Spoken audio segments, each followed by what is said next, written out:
무덤까지 가져가려 했던 첫 번째 이야기. 여러분, 사람은 한평생을 함께 살아도 끝내 말하지 못하는 것이 있습니다. 특히나 가족에게는 더욱 그렇죠. 제 목소리가 떨리는 게 느껴지시나요? 오늘 이 자리에 앉기까지 며칠 밤을 뜬 눈으로 보냈습니다. 이 이야기를 해야 할지 말아야 할지 마음이 참 무거웠어요. 저는 올해 67, 평범한 할머니 이영자입니다. 슈퍼마켓 앞에서 흔히 보시는 그런 할머니요. 손주들 학원 데려다주고 장보기 하면서 이웃들과 수다 떠는 그저 그런 할머니입니다. 하지만 오늘만큼은 제 가슴 속 깊이 묻어두었던 이야기를 꺼내보려고 해요. 40년이 넘는 세월 동안 단 한 번도, 단 한 사람에게도 말하지 못했던 이야기입니다. 1978년 봄이었어요. 지금도 그때만 생각하면 가슴이 먹먹해져요. 그해 봄, 저는 23살이었고, 동대문 의류 공장에서 일하는 평범한 여자였습니다. 월급날이면 친구들과 명동에 가서 빨간 구두도 사고, 작은 꿈들을 키우면서 살았어요. 그때 저에겐 소박한 꿈이 있었어요. 몇 년만 더 일하면 부모님께 냉장고도 사드리고, 작은 옷가게도 열 수 있을 것 같았거든요. 하지만 그만 임신을 하고 말았습니다. 지금 젊은 분들은 이해하기 어려우실 수도 있어요. 하지만 그 시절에 미혼모가 된다는 건 그건 상상도 할 수 없는 일이었어요. 부모님 얼굴에 먹칠하는 거였고 평생 손가락질 받으며 살아야 했죠. 결국 서둘러 결혼식을 올렸습니다. 하얀 웨딩드레스가 아닌 조촐한 한복을 입고요. 축의금 봉투 몇 개와 함께 시작된 결혼 생활. 그리고 그해 겨울 제 첫째 딸이 태어났습니다. 지금도 그날이 선명히 기억나요. 간호사가 딸아이를 제 품에 안겨줬을 때 모든 어머니가 느낀다는 그 벅찬 감동과 기쁨이 저에겐 없었어요. 그저 무거웠어요. 제 인생이 이제 완전히 달라졌다는 걸 느꼈거든요. 이영자 씨, 축하해요. 예쁜 딸이에요. 간호사의 말이 귓가에 맴돌았지만 저는 울지도 웃지도 못했어요. 그렇게 시작된 육아는 매일이 고통이었습니다. 밤새 우는 아이를 달래면서도 젖을 물리면서도 기저귀를 갈면서도 머릿속엔 온통 이 아이만 없었더라면 하는 생각뿐이었어요. 아이가 처음 엄마라고 불렀을 때도 다른 엄마들은 다 좋아서 난리였는데 저는 그저 덤덤했어요. 첫 걸음마를 뗐을 때도 유치원 졸업식 때도 다른 엄마들처럼 진심으로 기뻐할 수가 없었어요. 당신은 왜 그렇게 애한테 무심해? 남편의 꾸중이 일상이 됐죠. 아이고, 며느리. 애한테 저렇게 냉정할 수가 있나. 시어머니의 한숨 소리도 익숙해졌고요. 이제와 고백하지만 저는 우리 딸을 진심으로 사랑해 본 적이 없어요. 40년이 넘는 세월 동안 단 한 번도. 여러분, 저는 나쁜 엄마였을까요? 지금 제 딸은 40이 넘어 두 아이의 엄마가 되었어요. 저보다 훨씬 더 좋은 엄마가 되어 있죠. 제가 느끼지 못했던 그 모성애를 딸은 자기 아이들에게 듬뿍 주면서 살고 있어요. 가끔 손주들 데리고 찾아오는 딸을 보면 이제야 조금, 아주 조금 뿌듯함이 느껴져요. 하지만 이 말은, 이 진실은 영원히 딸에게 할 수 없을 것 같아요. 여러분, 혹시 저처럼 자녀에게 미안한 마음을 품고 사시는 분이 계신가요? 아니면 부모님에 대한 원망이 있으신가요? 완벽한 부모는 없다고들 하지만 그래도 이런 마음을 안고 산다는 건 참 큰 죄책감이에요. 이 영상을 보시는 분들 중에 저처럼 가슴 한켠에 묻어둔 이야기가 있으시다면 댓글로 나눠주세요. 서로의 아픔을 이해하고 위로할 수 있을 것 같아요. 다음은 제가 무덤까지 가져가려 했던 두 번째 이야기를 들려드리겠습니다. 더 깊은, 더 아픈 이야기가 될 것 같네요. 구독과 좋아요 눌러주시면 다음 이야기도 놓치지 않고 보실 수 있답니다. 무덤까지 가져가려 했던 두 번째 이야기. 여러분, 지난 영상에서 제 첫 번째 비밀을 말씀드렸죠. 오늘은 제가 40년 동안 시어머니와 단 둘이서만 간직했던 이야기를 들려드리려고 해요. 1982년, 그때 저는 30살이었어요. 4살 된 딸아이를 키우며 평범한 주부로 살고 있었죠. 매일 아침 일찍 일어나 시장 보고 밑반찬 만들고 그렇게 하루하루를 보내고 있었어요. 그러던 어느 날이었어요. 시장에서 장을 보고 있는데 갑자기 어지러움이 몰려왔어요. 그때 제 옆을 지나가던 한 남자가 저를 부축해 주었습니다. 괜찮으세요? 그의 목소리가 왜 그렇게 따뜻하게 들리던지 지금도 그날의 기억이 선명해요. 그는 시장 근처 약국 주인이었어요. 나이는 저보다 몇 살 많아 보였고 키가 크고 편안한 미소를 가진 분이었죠. 그날 이후로 저는 일부러 그 약국 앞을 지나다니게 됐어요. 오늘은 기운 좀 어떠세요? 네, 약사님 덕분에요. 이런 짧은 대화가 전부였지만 그 순간만큼은 제가 그저 누군가의 아내가 아닌 한 사람으로 존재하는 것 같았어요. 시간이 지날수록 저는 점점 더 자주 약국에 들렀습니다. 감기약을 사러, 팥을 사러. 그러다 어느 날 그분이 저를 다방으로 초대했어요. 영자 씨, 커피 한 잔 하실래요? 그렇게 우리의 비밀스러운 만남이 시작됐어요. 일주일에 한 번 시장 보는 날이면 우리는 다방에서 1시간씩 이야기를 나눴죠. 영자 씨, 당신은 참 아름다운 사람이에요. 그의 말 한마디에 저는 울컥했어요. 결혼 후 처음 들어보는 말이었거든요. 하지만 그날이 왔습니다. 시장에서 돌아오는 길이었어요. 시어머니께서 절 기다리고 계셨죠. 영자야, 너 요즘 매주 목요일마다 어디 가는 거니? 그 순간 저는 온몸이 얼어붙는 것 같았어요. 시어머니께서 제가 그 약사와 다방에서 이야기하는 걸 보셨다고 했어요. 어머니, 그게. 그런데 뜻밖의 말씀을 하셨어요. 영자야, 나도 여자야. 내 마음, 이해는 해. 하지만 이제 그만해야지. 우리 아들한테는 절대 말하지 말자. 내가 앞으로 남편 말씀 잘 듣고 며느리 노릇 잘하면 나도 이 일은 영원히 비밀로 할게. 그날 이후로 시어머니는 저의 약점을 쥐고 계셨지만 동시에 저희 보호자가 되어주셨어요. 제가 실수할 때마다 날카로운 눈빛으로 저를 제자리로 돌려놓으셨죠. 영자야, 너는 이제 자유로운 처녀가 아니야. 누군가의 아내고 엄마야. 그 자리를 지켜야 해. 시어머니의 그 말씀이 오히려 저를 지켜주었어요.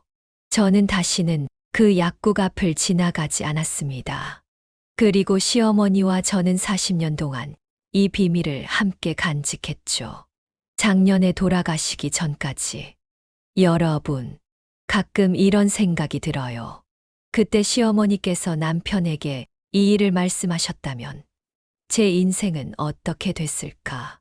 하지만 시어머니는 끝까지 저를 지켜주셨어요. 어쩌면 시어머니도 비슷한 경험이 있으셨던 걸까요? 그래서 저를 이해해 주신 걸까요? 이제는 돌아가신 시어머니께 이 말씀을 드리고 싶네요. 어머니, 그때 저를 지켜주셔서 감사했습니다. 덕분에 제가 이 자리까지 올 수 있었어요.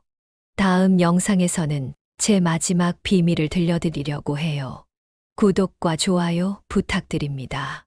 여러분의 이야기도 댓글로 들려주세요. 우리 모두의 인생에는 숨기고 싶은 순간들이 있지만 그 순간들을 이겨내고 지금 여기까지 왔다는 걸 잊지 마세요. 무덤까지 가져가려 했던 마지막 이야기. 여러분, 오늘은 제 마지막 이야기를 들려드리려고 합니다. 지난 두 이야기보다 더 무거운 비밀이에요.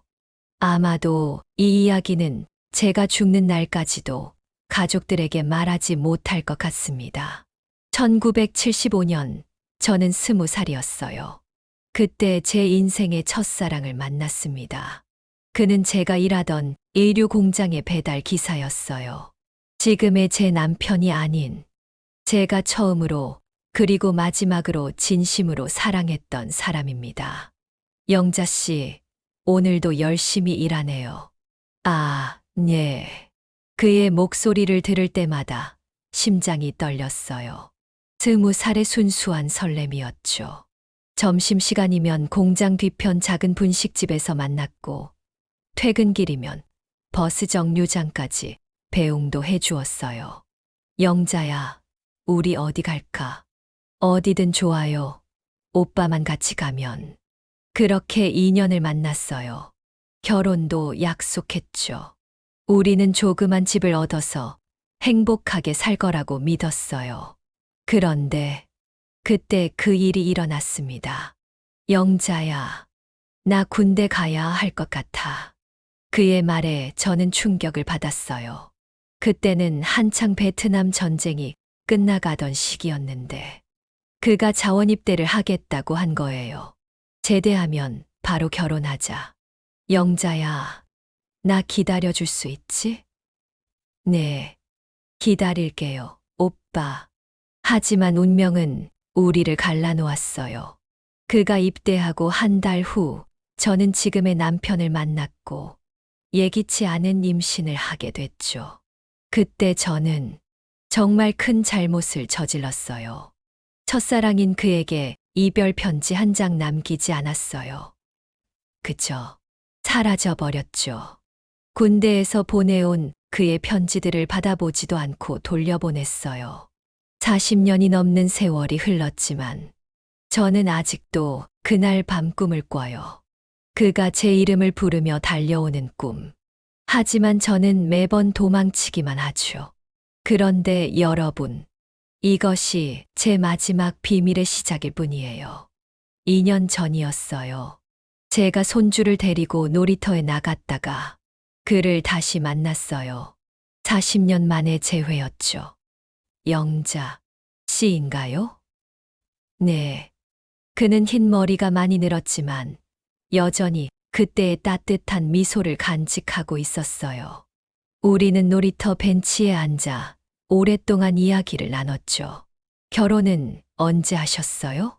제대하고 2년 뒤에요. 지금은 강원도에서 살아요. 그리고 그가 충격적인 이야기를 했어요. 사실, 제대하고 영자 씨를 찾아갔었어요. 하지만 이미 결혼하셨더라고요. 그래서 그냥 돌아왔죠. 그 순간 저는 제가 얼마나 큰 죄를 지었는지 깨달았어요. 그는 저를 찾아왔던 거예요. 하지만 전 너무 쉽게 도망쳐버렸고 그를 기다리지 않았어요. 더 큰 충격은 그 다음이었어요. 우리 아들이 영자 씨 딸과 같은 학교를 다녔더라고요. 제가 한 번 보러 갔었는데 딸이 영자 씨를 많이 닮았더라고요. 여러분, 우리의 자녀들이 모르는 사이에 같은 학교를 다녔다는 사실이 저를 너무나 괴롭혔어요. 만약 그때 제가 다른 선택을 했다면 그 아이들은 남이 아닌 오누이가 되었을지도 모르는데 이제는 늙어 백발이 된 우리였지만 그날 헤어지며 그가 한 말이 아직도 가슴에 남아 있어요. 행복하게 사세요, 영자 씨. 전 이제야 마음을 내려놓을 수 있을 것 같네요. 여러분, 우리의 인생은 선택의 연속이에요. 그리고 그 선택들은 때로는 우리가 상상도 못한 방향으로 흘러가죠. 저는 이제 더 이상 후회하지 않으려고 해요. 그저 그분도 행복하시길 바랄 뿐이에요. 이 이야기는 제 가족들이 절대로 알아서는 안 될 비밀이에요. 특히 제 딸이. 자신이 그분의 아들과 같은 학교를 다녔다는 걸 알게 된다면 얼마나 혼란스러워할까요? 하지만 이렇게라도 고백할 수 있어서 다행이에요. 제 가슴 속에만 묻어두기에는 너무 무거운 비밀이었거든요. 여러분의 인생에도 이런 순간들이 있으시죠? 돌아가고 싶지만 돌아갈 수 없는 순간들.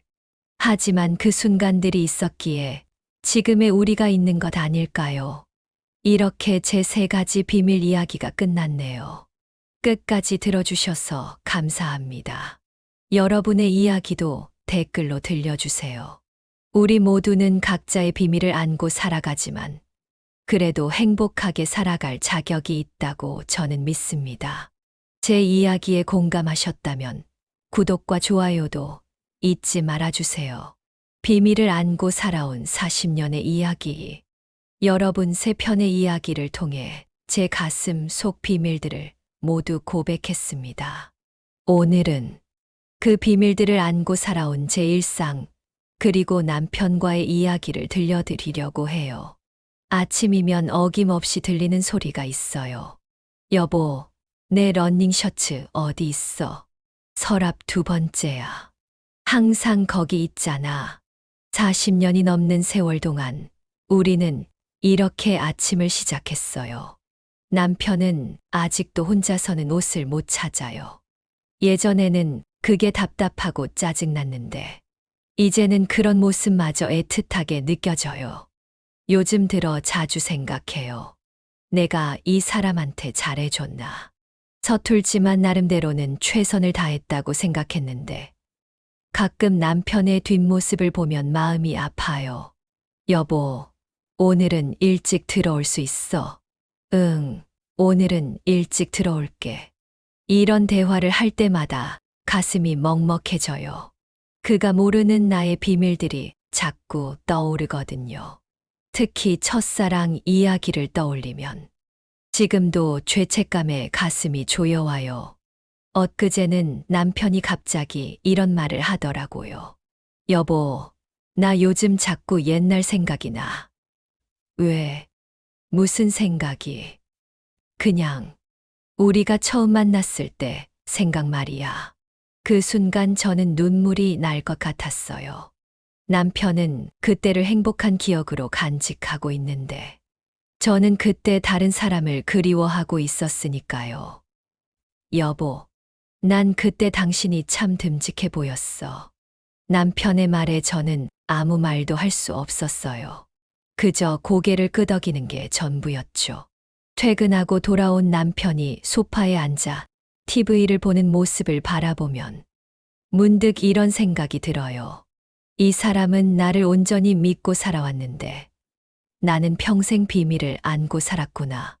얼마 전에는 손주들이 놀러 왔었어요. 남편이 손주들과 놀아주는 모습을 보는데 갑자기 우리 딸이 어렸을 때가 떠오르더라고요. 그때 저는 딸을 진심으로 사랑하지 못했지만 남편은 항상 딸을 너무나 사랑했거든요. 할아버지, 한 번 더 해주세요. 손주들의 제잘거림에 웃는 남편의 모습을 보며 생각했어요. 당신은 정말 좋은 아버지였는데 난 그걸 몰랐구나. 여러분, 결혼 생활이란 게 참 이상해요. 서로를 너무 잘 안다고 생각하면서도 또 전혀 모르는 부분이 있죠. 저는 이제야 깨달았어요. 완벽한 부부란 없다는 걸. 우리는 서로의 빈자리를 채우며 살아가는 거예요. 남편의 허술함이 답답할 때도 있지만 그게 또 그립고 내 마음 한켠의 비밀이 아플 때면 그의 따뜻한 미소가 위로가 되죠. 여보, 우리 이제 좀 늙었지. 그러게 벌써 40년이 넘었네. 이런 대화를 나눌 때면 저는 마음속으로 기도해요. 부디 당신이 내 비밀을 모른 채로 평생을 행복하게 살았으면. 이제 우리는 서로의 머리가 하얗게 변하는 것을 지켜보고 있어요. 가끔은 티격태격 다투기도 하지만 그래도 저녁이면 어김없이 같은 이불 속에서 잠이 들죠. 여러분, 우리 모두는 각자의 비밀을 안고 살아갑니다. 하지만 그 비밀이 우리의 현재를 부정하는 건 아니에요. 오히려 그 비밀들이 우리를 더 깊이 사랑하게 만드는 것 같아요. 오늘도 저는 남편의 러닝 셔츠를 정리하고 양말을 맞추고 이런 소소한 일상 속에서 제 비밀들을 조용히 간직한 채 살아갑니다. 이 영상이 마음에 드셨다면 구독과 좋아요 부탁드려요. 댓글로 여러분의 이야기도 들려주세요. 여러분의 일상에도 행복이 가득하시길 바랍니다.